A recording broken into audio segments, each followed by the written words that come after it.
E-KYC ହିତାଧିକାରୀଙ୍କ ପାଇଁ ଖୁସି ଖବର। ଡିସେମ୍ବର 31 ସୁଦ୍ଧା କରିପାରିବେ ଇ-କେୱାଇସି। ସରକାରଙ୍କ ଖାଦ୍ୟ ସୁରକ୍ଷା ଯୋଜନାରେ ସାମିଲ ଥିବା ହିତାଧିକାରୀମାନଙ୍କୁ ଖୁସି ଖବର ଆସିଛି।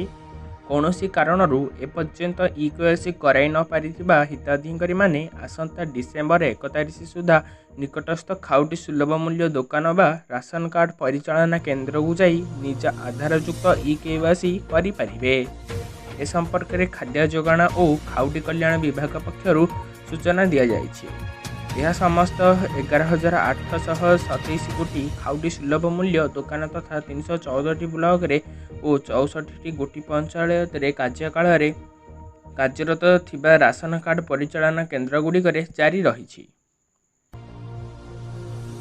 ଆକ୍ରମଣ ପାକିସ୍ତାନ ଉପରେ କରାଯାଇଥିଲା, ନିଦ କଂଗ୍ରେସର ହଜିଯାଇଥିଲା, କହିଲେ ମୋଦି। ପ୍ରଧାନମନ୍ତ୍ରୀ ନରେନ୍ଦ୍ର ମୋଦି ବିହାରର ଆରୋରା ଏକ ନିର୍ବାଚନ ରାଲିରେ କଂଗ୍ରେସ ଏବଂ ଆରଜେଡିକୁ ସମାଲୋଚନା କରିଛନ୍ତି। ସେ କହିଛନ୍ତି ଯେ ଅପରେସନ ସିନ୍ଦୁରର ସଫଳତା ଦେଶର ମନୋବଳକୁ ବୃଦ୍ଧି କରାଇଥିଲା, କିନ୍ତୁ ବିରୋଧୀ ଦଳଗୁଡ଼ିକ ଏଥିରେ ଖୁସି ନଥିଲେ। ସେ କହିଥିଲେ ଯେ କଂଗ୍ରେସ ଏବଂ ଏହାର ସହଯୋଗୀ ରାଷ୍ଟ୍ରୀୟ ଜନତା ଦଳ ଆରଜେଡି ଅପରେସନ ସିନ୍ଦୁର ଉପରେ ଅସନ୍ତୁଷ୍ଟ ଥିଲେ। ଗାନ୍ଧ ପରିବାର ଉପରେ କଠୋର ଆକ୍ରମଣ କରି ସେ କହିଥିଲେ ପାକିସ୍ତାନର ବିସ୍ଫୋରଣ ଘଟିଥିଲା, କିନ୍ତୁ କଂଗ୍ରେସ ରାଜ ପରିବାର ନିଦ ହଜିଯାଇଥିଲା। ପାକିସ୍ତାନ ଏବଂ କଂଗ୍ରେସର ବଡ଼ ବଡ଼ ନେତାମାନେ ଅପରେସନ ସିନ୍ଦୁରର ଆଘାତକୁ ଏପର୍ଯ୍ୟନ୍ତ ମୁକୁଳି ପାରିନାହାନ୍ତି। ମହିଳା ବିଶ୍ୱକପ୍ ଫାଇନାଲ, ପ୍ରଥମେ ବ୍ୟାଟିଂ କରିବେ ଭାରତ। ଦକ୍ଷିଣ ଆଫ୍ରିକା ପ୍ରଥମେ ଟସ୍ ଜିତି ବୋଲିଂ ନିଷ୍ପତ୍ତି ନେଇଛି। ତେବେ ଉଭୟ ଦଳ ଚୂଡ଼ାନ୍ତ ଏକାଦଶରେ କୌଣସି ପରିବର୍ତ୍ତନ ଅଣାଯାଇ ନାହିଁ। 3 ଥର ବିଶ୍ୱକପ୍ ଫାଇନାଲରେ ପ୍ରବେଶ କରିଥିଲେ ମଧ୍ୟ ବିଜୟ ମୁକୁଟ ପିନ୍ଧିପାରିନାହାନ୍ତି ଭାରତୀୟ ମହିଳା ଦଳ। ତେବେ ଅଧିନାୟକ ହରମନପ୍ରୀତ କୌରଙ୍କ ପାଇଁ ଏହା ସବୁଠାରୁ ସୁବର୍ଣ୍ଣ ସୁଯୋଗ ବୋଲି କୁହାଯାଉଛି। ସେମିଫାଇନାଲରେ ଅଷ୍ଟ୍ରେଲିଆ ବିପକ୍ଷରେ ଜବରଦସ୍ତ ବିଜୟ ହାସଲ କରି ସମସ୍ତଙ୍କ ମନ ଜିଣିଥିଲା ଟିମ୍ ଇଣ୍ଡିଆ। 7 ଥର ମହିଳା ବିଶ୍ୱକପ୍ ଚାମ୍ପିୟନ ଅଷ୍ଟ୍ରେଲିଆ ଏଥର ବିଶ୍ୱକପ୍ ଆଶା ଧୂଳିସାତ୍ କରିଛନ୍ତି। ଗୁଗଲ କ୍ରୋମ୍ ବ୍ୟବହାର କରୁଥିଲେ ହୋଇଯାଆନ୍ତୁ ସାବଧାନ, ସରକାର ଜାରି କରିଲେ ଆଲର୍ଟ। ଭାରତର ସାଇବର ସୁରକ୍ଷା ଏଜେନ୍ସି ଏକ ବଡ଼ ସତର୍କତା ଜାରି କରିଛି। ସଂସ୍ଥା ରିପୋର୍ଟ କରିଛି ଯେ ଗୁଗଲ କ୍ରୋମ୍ ଡେସ୍କଟପ୍ ବ୍ରାଉଜର ଏବଂ ଡେଲ୍ ଭଳି ଆପ୍ମାନଙ୍କର ଦ୍ୱାରା ବ୍ୟବହୃତ ପ୍ଲାଟଫର୍ମ ଗିଟ୍‌ଲାବ୍‌ରେ ଅନେକ ଗମ୍ଭୀର ସୁରକ୍ଷା ତ୍ରୁଟି ମିଳୁଛି। ଏହି ଦୁର୍ବଳତାଗୁଡ଼ିକର ସୁଯୋଗ ଦେଇ ସାଇବର ଅପରାଧୀମାନେ ବ୍ୟବହାରକାରୀଙ୍କ ତଥ୍ୟ ଚୋରି କରିପାରିବେ, ସିଷ୍ଟମରେ ମନଇଚ୍ଛା କୋଡ୍ ଚଲାଇ ପାରିବେ ଏବଂ ଅନ୍ୟାନ୍ୟ ସମସ୍ୟା ଉପଯୋଗ କରିପାରିବେ। CERT-IN ଏହା ମଧ୍ୟ ସୂଚନା ଦେଇଛି ଯେ ଗୁଗଲ ଏବଂ ଗିଟ୍‌ଲାବ୍ ଉଭୟ ଏହି ସମସ୍ୟାଗୁଡ଼ିକ ପାଇଁ ସୁରକ୍ଷା ପ୍ୟାଚ୍ ଏବଂ ଅପଡେଟ୍ ଜାରି କରିଛନ୍ତି, ଯାହାକୁ ତୁରନ୍ତ ସ୍ଥାପନ କରିବାକୁ ସୁପାରିଶ କରାଯାଇଛି। କାଲି ଖସିଥିଲା, ଆଜି ବଢ଼ିଗଲା। ଛୁଟି ଦିନରେ 22 କ୍ୟାରେଟ୍ ସୁନାର ଦାମ କେତେ ଅଛି ଜାଣନ୍ତୁ। ସୁନା ଓ ରୂପା ଦର ପ୍ରତିଦିନ ନିର୍ଦ୍ଧାରଣ କରାଯାଇଥାଏ।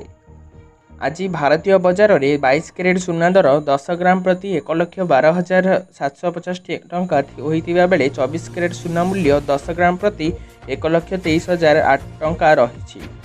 ଗତକାଲି ଅର୍ଥାତ୍ ଶନିବାର ଅପେକ୍ଷା ରବିବାର ଦର ବଢ଼ିଥିବା ଦେଖିବାକୁ ମିଳିଛି। ଓଡ଼ିଶାର ରାଜଧାନୀ ଭୁବନେଶ୍ୱରରେ 22 କ୍ୟାରେଟ୍ ସୁନା ଦର 10 ଗ୍ରାମ ପ୍ରତି 1,12,750 ଟଙ୍କା ଥିବାବେଳେ 24 କ୍ୟାରେଟ୍ ସୁନା 10 ଗ୍ରାମ ପ୍ରତି 1,23,000 ଟଙ୍କା ବୃଦ୍ଧି ପାଇଛି। ଭୁବନେଶ୍ୱର ଗତକାଲି ଅପେକ୍ଷା ଆଜି ଦର ବୃଦ୍ଧି ପାଇଥିବା ମିଳିଛି। ଆସିଗଲା PFର ନୂଆ ସ୍କିମ୍, ସରକାର କଲେ ଲଞ୍ଚ। ଏହି କର୍ମଚାରୀଙ୍କୁ ମିଳିବ ଫାଇଦା। କେନ୍ଦ୍ର ସରକାର କର୍ମଚାରୀ ଭବିଷ୍ୟତ ନିଧି ପାଣ୍ଠି ସଂଗଠନର 73ତମ ପ୍ରତିଷ୍ଠା ଦିବସ ଅବସରରେ କେନ୍ଦ୍ର ସରକାର କର୍ମଚାରୀ ନାମାଙ୍କନ ଯୋଜନା 2025 ଆରମ୍ଭ କରିଛନ୍ତି। କେନ୍ଦ୍ର ଶ୍ରମ ଏବଂ ନିଯୁକ୍ତି ମନ୍ତ୍ରୀ ଡକ୍ଟର ମନସୁଖ ମାଣ୍ଡିଆଙ୍କ ଶନିବାର ଏନେଇ ଘୋଷଣା କରିଛନ୍ତି। ବିଭିନ୍ନ କାରଣରୁ PM ସିଷ୍ଟମ ବାହାରେ ରହିଥିବା କର୍ମଚାରୀଙ୍କୁ ଅନ୍ତର୍ଭୁକ୍ତ କରିବାର ଏବଂ କମ୍ପାନୀ ଓ ଅନ୍ୟ ନିଯୁକ୍ତିଦାତାଙ୍କୁ ସ୍ୱେଚ୍ଛାକୃତ ଭାବରେ ଯୋଗ୍ୟ କର୍ମଚାରୀ ଘୋଷଣା କରିବା ସହ ନାମାନ୍ତର କରିବାକୁ ଉତ୍ସାହିତ କରିବା ହେଉଛି ଏହାର ଯୋଜନା ଲକ୍ଷ୍ୟ। କିଏ ବାହାର କରିଥିଲେ QR କୋଡ୍? କେଉଁ ଦେଶରେ ଏହାକୁ ପ୍ରଥମେ ବ୍ୟବହାର କରାଯାଇଥିଲା ଆପଣ ଜାଣିଛନ୍ତି କି? ଆଜିକାଲି ଅନଲାଇନ୍ ପେମେଣ୍ଟଗୁଡ଼ିକ ସାଧାରଣ ହେବାରେ ଲାଗିଛି। ସପିଂ ମଲ୍ ହେଉ କିମ୍ବା ରୋଡ୍ ସାଇଡ୍ ବିକ୍ରେତାମାନଙ୍କର ପାଖରେ ଏହା ଆପଣଙ୍କୁ ମିଳିଯିବ। QR କୋଡ୍ ଏହି ଅନଲାଇନ୍ ପେମେଣ୍ଟ ପଦ୍ଧତିରେ ବିପ୍ଳବ ଆଣିଛି। क्यूआर ऑनलाइन पेमेंट ପାଇଁ ଅତ୍ୟନ୍ତ ସୁବିଧାଜନକ। ଆପଣଙ୍କୁ କେବଳ ଆପଣଙ୍କ ଫୋନ୍ରେ ଏକ କୋଡ଼୍ ସ୍କାନ୍ କରିବାକୁ ପଡ଼ିବ ଏବଂ ଆପଣଙ୍କର ପେମେଣ୍ଟ ତୁରନ୍ତ ପ୍ରକ୍ରିୟଣ ହୋଇଯିବ। କିନ୍ତୁ ଆପଣ କେବେ ଭାବିଛନ୍ତି କି କ୍ୟୁଆର୍ କୋଡ଼୍ ପ୍ରଥମେ କିଏ ଆବିଷ୍କାର କରିଥିଲେ? ତ ଚାଲନ୍ତୁ ଜାଣିବା। ଜାପାନରେ ଟୋୟୋଟାର ଏକ ସହାୟକ କମ୍ପାନୀ ଡେନ୍ସୋ ବ୍ୟବହାର କାର୍ଯ୍ୟରତ ଇଞ୍ଜିନିୟର ମାସହିରୋ ହାରା କ୍ୟୁଆର୍ କୋଡ଼୍କୁ ଉଦ୍ଭାବନ କରିଥିଲେ। ସେ ଲୋକପ୍ରିୟ ଜାପାନୀ ଖେଳ ଜିଓରୁ ଏହି ଧାରଣା ପାଇଥିଲେ। ଖେଳର ଧଳା ବଲ୍ ଦେଖି ସେ କ୍ୟୁଆର୍ କୋଡ଼୍ର ପ୍ୟାଟର୍ନ ଦେଖିବାକୁ ଆରମ୍ଭ କରିଥିଲେ। ଆପଣଙ୍କୁ ମାତ୍ର ଏହି 5ଟି ଉପାୟ ପ୍ରତି ମାସରେ ହ୍ୱାଟ୍ସଆପ୍ରୁ କରିବେ ଲକ୍ଷ ଲକ୍ଷ ରୋଜଗାର। ଜାଣନ୍ତୁ କେମିତି। ଆଜିର ଡିଜିଟାଲ ଯୁଗରେ ହ୍ୱାଟ୍ସଆପ୍ କେବଳ ଚାଟିଂ କିମ୍ବା ଭିଡ଼ିଓ କଲିଂର ମାଧ୍ୟମ ନୁହେଁ, ବରଂ ଏହା ଏକ ଲକ୍ଷ ଲକ୍ଷ ଟଙ୍କାର ରୋଜଗାର କରିପାରିବେ। ସଠିକ୍ ରଣନୀତି ଏବଂ ଟିକିଏ ସାଧାରଣ ଜ୍ଞାନ ସହିତ ଯେକୌଣସି ବ୍ୟକ୍ତି ହ୍ୱାଟ୍ସଆପ୍ ବ୍ୟବହାର କରି ଘରୁ ଭଲ ରୋଜଗାର କରିପାରିବେ। ତେବେ ଆଜି ଆମେ ଏହି 5ଟି ଏମିତି ଟ୍ରିକ୍ କହିବୁ ଯେଉଁଥିରୁ ଆପଣ ମୋଟା ଅଙ୍କର ଟଙ୍କା ରୋଜଗାର କରିପାରିବେ। ଆରମ୍ଭ କରନ୍ତୁ ଛୋଟ ବ୍ୟବସାୟ। ହ୍ୱାଟ୍ସଆପ୍ ବିଜନେସ୍ କୌଣସି ବନାମରୁ କମ୍ ନୁହେଁ। ତାପରେ ଏଫିଲିଏଟ୍ ମାର୍କେଟିଂ। ଆମାଜନ୍, ଫ୍ଲିପକାର୍ଟ ଏବଂ ମିଶୋ ଭଳି ଅନେକ ଇ-କମର୍ସ ପ୍ଲାଟଫର୍ମ ଭଳି ଆପଣ କରିପାରିବେ। ସୋସିଆଲ ମିଡ଼ିଆ ପ୍ରମୋସନ୍ ଏବଂ କଣ୍ଟେଣ୍ଟ ସେୟାର ଇତ୍ୟାଦିରୁ ଆପଣ ଟଙ୍କା ରୋଜଗାର କରିପାରିବେ। ଏସ୍ଆଇ ଘୋଟାଲା ମାଷ୍ଟରମାଇଣ୍ଡ ଶଙ୍କର ପୃଷ୍ଟି ଗିରଫ। ନେପାଳରୁ ଗିରଫ ହେଲେ ଏସ୍ଆଇ ପରୀକ୍ଷା କେଳେଙ୍କାରୀଙ୍କ ମାଷ୍ଟରମାଇଣ୍ଡ। ନେପାଳ ବର୍ଡରସ୍ଥିତ ଉତ୍ତରାଖଣ୍ଡ ଅଞ୍ଚଳରୁ ଗିରଫ କଲା ପୁଲିସ। ଘଟଣା ପରଠାରୁ ମାଷ୍ଟରମାଇଣ୍ଡ ଶଙ୍କର ପୃଷ୍ଟି ଲୁଚିକରି ନେପାଳ ପଳାଇଥିଲେ। ଓଡ଼ିଶାରେ ଚାଲିଥିବା ଏସ୍ଆଇ କେଳେଙ୍କାରୀର ପର୍ଦ୍ଦାଫାଶ କରିଛି ଟିମ୍। ନେପାଳରୁ ଧରାପଡ଼ିଲା ଏହାର ମାଷ୍ଟରମାଇଣ୍ଡ। ଉତ୍ତରାଖଣ୍ଡରେ ଗିରଫ କଲା କ୍ରାଇମବ୍ରାଞ୍ଚ। ଗିରଫ ପରେ ଶଙ୍କର ପୃଷ୍ଟିଙ୍କୁ ଓଡ଼ିଶା ଆଣୁଛୁ କ୍ରାଇମବ୍ରାଞ୍ଚ ଟିମ୍। ଖୁବ୍ ଶୀଘ୍ର ଶଙ୍କର ମୁହଁରୁ ବାହାରିବ କରାଯିବ ସବୁ ସତ। ଆଗରୁ ପରୀକ୍ଷାର୍ଥୀଙ୍କୁ କରାଯାଇଥିଲା କୋର୍ଟ ଚାଲାଣ। ଗୋଟିଏ ପରେ ଗୋଟିଏ ଖୋଲୁଛି ଗୁମର। ଆଜିଠୁ ଆଭ୍ୟନ୍ତରୀଣ ଓଡ଼ିଶାରେ ଶୀତ। ଭୁବନେଶ୍ୱର ଆଜିଠାରୁ ଆଭ୍ୟନ୍ତରୀଣ ଓଡ଼ିଶାରେ 2ରୁ 3 ଡିଗ୍ରୀ ପର୍ଯ୍ୟନ୍ତ ରାତି ତାପମାତ୍ରା କମିପାରେ।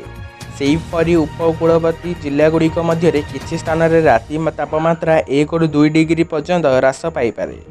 ଶନିବାର କୋରାପୁଟ ରାତି ତାପମାତ୍ରା 16 ଡିଗ୍ରୀ 2 ରେକର୍ଡ କରାହୋଇଥିବା ବେଳେ ଫୁଲବାଣୀରେ 18 ଏବଂ ଦାରିଙ୍ଗବାଡ଼ିରେ 18.5 ଡିଗ୍ରୀ ରହିଛି। ସେହିପରି ପାରାଦୀପରେ ସର୍ବନିମ୍ନ ତାପମାତ୍ରା 27.2 ଡିଗ୍ରୀ ଥିବାବେଳେ ପୁରୀରେ 27.4 ଥିଲା।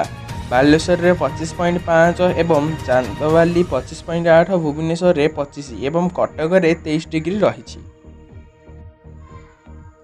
60 ବର୍ଷରେ ପାଦ ଦେଲେ କିଙ୍ଗ ଖାନ୍।